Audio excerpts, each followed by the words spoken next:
just 20 points last night before. Yep, they rallied. They went on to win 120-109 at home.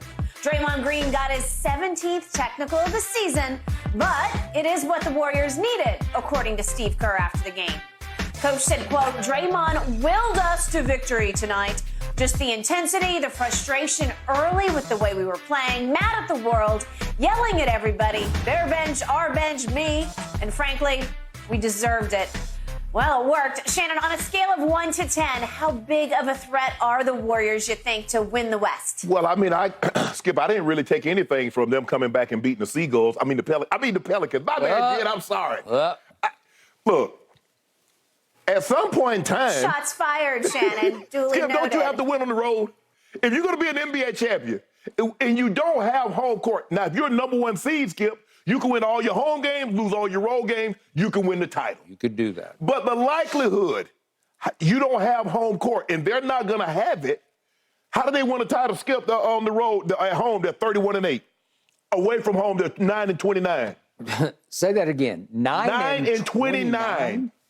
What? They won one fewer road game than they lost at home.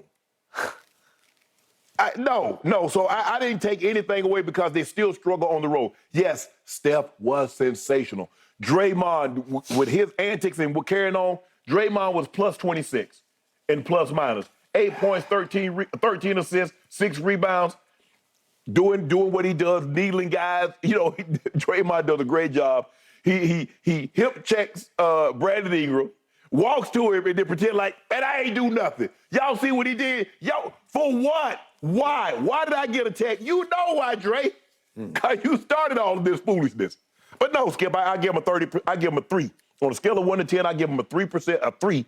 They can win the NBA titles, considering how bad they struggle on the road. I get that Steph was sensational last night, but he's been sensational.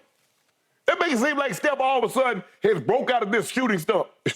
Skip, he's averaging damn near 30 points a game the entire season, although he's missed a large chunk of time. Yeah. But Steph hasn't struggled this year. So, no, I gave him a 3. Okay. I'm trying to dredge up some last year respect for this team because you should have respect. I know they don't have Andrew Wiggins. He's out for a personal issue. Right. He was instrumental in their finals. Yes, he's their best perimeter defender. Yeah. Okay, so I'm going to give you that. But I'm going to give it a 1 on a scale of 10 because I just can't buy it because I just can't see it on a consistent enough basis. Neither can I.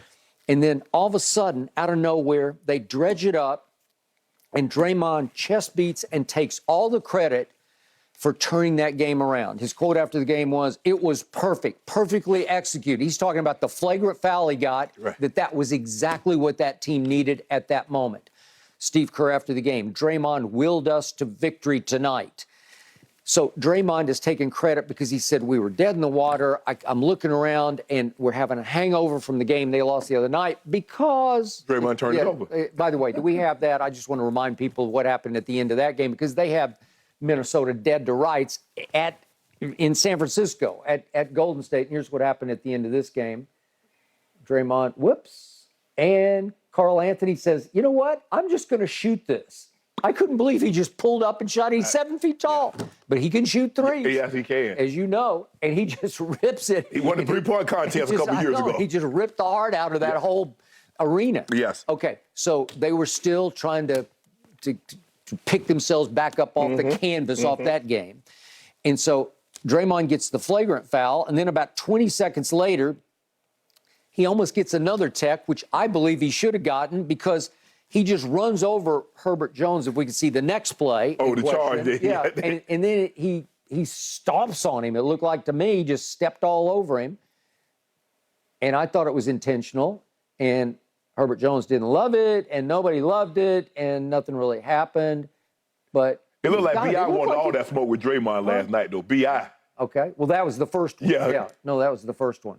Okay, but on that one, didn't that look like cheap shots? Okay, how is that not a flagrant? Well, he'd already gotten one. Right. So that would have been the end of him. Yeah, but you know, look, you watched enough games.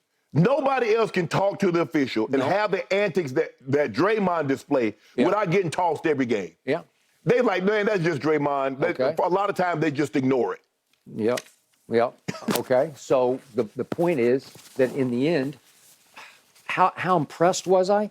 Okay, so Jen knows this full well. Okay, they don't have Zion, who's their best player. Correct. And they don't have Alvarado, who is their spark plug. Yes. Their defensive, he's not a stopper, he's a starter. Yes. He just creates havoc. Right. You can't get the ball inbounds. You can't get the ball up court. Yeah, he's picking up 94 feet. He's making timely threes. Okay, so the point is that am I that impressed? So it jump-started them. And then in the third quarter, we got the CJ play. If we can see, CJ got frustrated because CJ just sort of lost it in the third and fourth quarter, and he just runs over DiVincenzo. If we could see this play, and it's a flagrant foul, and it should have been called. He just knocks him out of the way.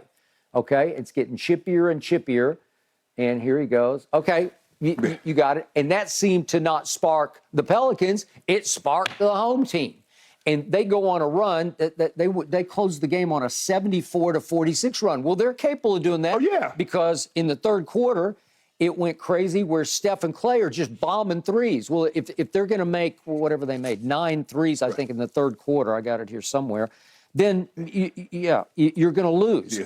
And CJ in the second half was horrible. And he's got to be, without Zion, he's got to be the one that you lean on. Yes. Obviously, Brandon Ingram's their best player. Right. But CJ, as their veteran presence, has got to make sure. So in the second half, he goes 1 of 7, 0 for 3 for 3, scores 2 points with 1 rebound and 0 assists, no free throws. It's just not good enough. Right. That's going to happen. Yes. And yet the Pelicans have been on a late season roll. They have caught some late season fire, which is why they were up 20 points. Right. You probably got to find a way to get that one home, though, Skip. You get up that many points on the road, you've got to find a way to slow the thing down. Willie Green, burn some of your timeouts, get the guys under control. Because you know what happens in this building, Skip. Yeah. Chase, Steph hits a 3, Poole or Clay hits a 3. Now all of a sudden, here comes that crowd. And then Draymond's going to start getting hey, fire only goes if he has oxygen. You got to snuff that out. Yep. So remember the game back on March 12th, Milwaukee visits that same arena. Yes. And there's no Giannis that night.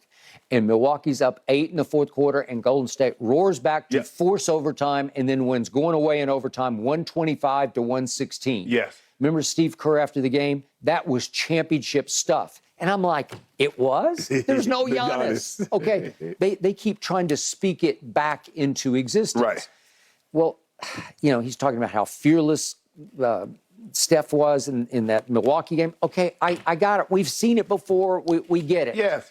But we haven't seen it nearly enough on the road this year. Correct. And then Draymond saying last night, I do all this because I know my team has my back. And I'm thinking, wait a second. This whole thing started to unravel before the season. You punched your teammate in the jaw. Right. In a practice. And somehow, some way, as you pointed out, the tape got leaked. Well, but my thing is, okay, Skip, his team got his back. Okay, so why y'all 9-29 on the road? Yeah, that's the Since your team got your back, I got it. You know exactly what this team needs. Right. Why in the hell are you 9-29 on the road? All right. And again, to my point, why did the tape get leaked if your team has your back? Somebody upstairs does not have your back. Yeah, they leaked that. Right? They leaked that. They tried to make Dre look bad. They did. Yeah. They did. I mean, ain't no way around that. Yeah. Right. Are they burned out on him? Are they tired? Do they want to go in a different direction? Why would they want to make a guts and glue guy look bad? A guy who has been a very important, if not the most important, sort of glue player. Yeah, he's definitely the heartbeat of the team. Yeah, the heartbeat. Okay, I don't know, but that's what happened. Yes. They got off on the wrong foot, and it feels like, especially on the road, they've stayed on the wrong foot the whole year. Exactly. Okay. So, and that's the thing, though, Skip. And like you said, somebody leaked this tape. We should have never known about this because this is not the first time that there have been fights in an NBA practice or shoot around or whatever this was. This is not the first time. There are a lot of fights that happen in NFL locker room that people never, ever, ever hear about. They happen all the time. All the time. You know. Yes. Okay. On the football, on the field, in the locker room, wherever, the weight room, and people never hear about it. Never. Now, obviously, there are. I don't know, but I know we had cameras. Mike had cameras installed throughout, so meeting rooms or whatever else. And there have been fights taking place in the meeting room, and it's never got out. unless somebody wanted it to get out.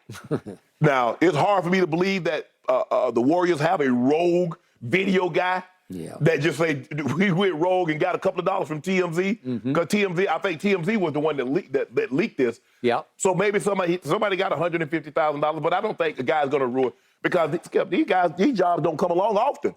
These are jobs that you can keep for 20, 30 years. I mean, Eric Spoelstra started in the tape room, and hell, he's a head coach.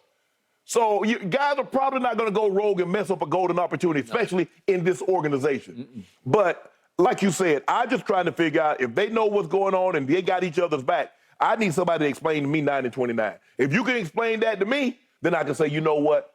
Everything's peaches and cream, hunky-dory. But I just can't, they can't offer me no explanation of why it's so lopsided home and away.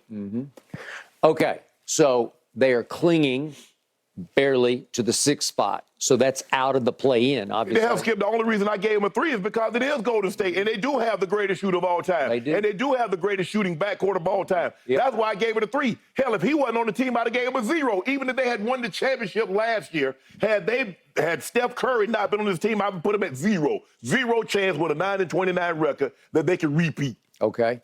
Obviously, when you look above them and even slightly below them, there's injury wreckage everywhere. Yeah. Kevin Durant, we think, is coming back tonight. You and I are going to discuss this in just a few minutes here on this show. But you go to the top. Are we sold on Denver? I haven't been all year. I'm starting to get more and more sold on the Grizzlies now that Ja's back in the flow of it. And the way they're playing, Jared Jackson ain't letting nothing to the rim. Nope, nothing. So they got a great shot this year.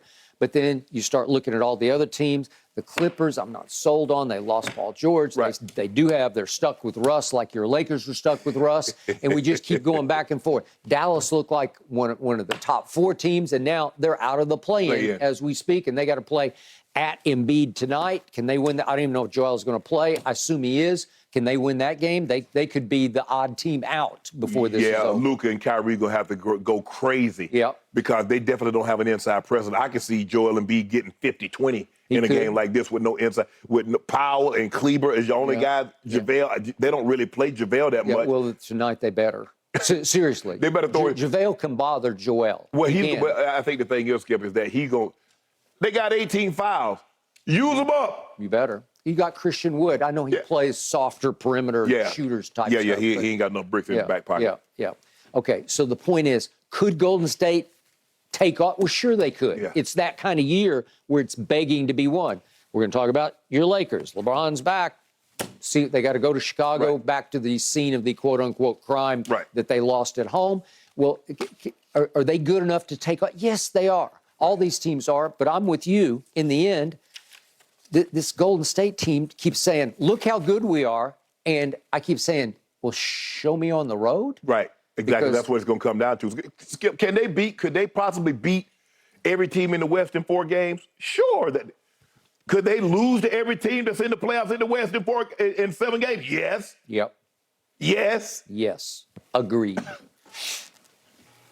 It is the largest home road differential in the NBA.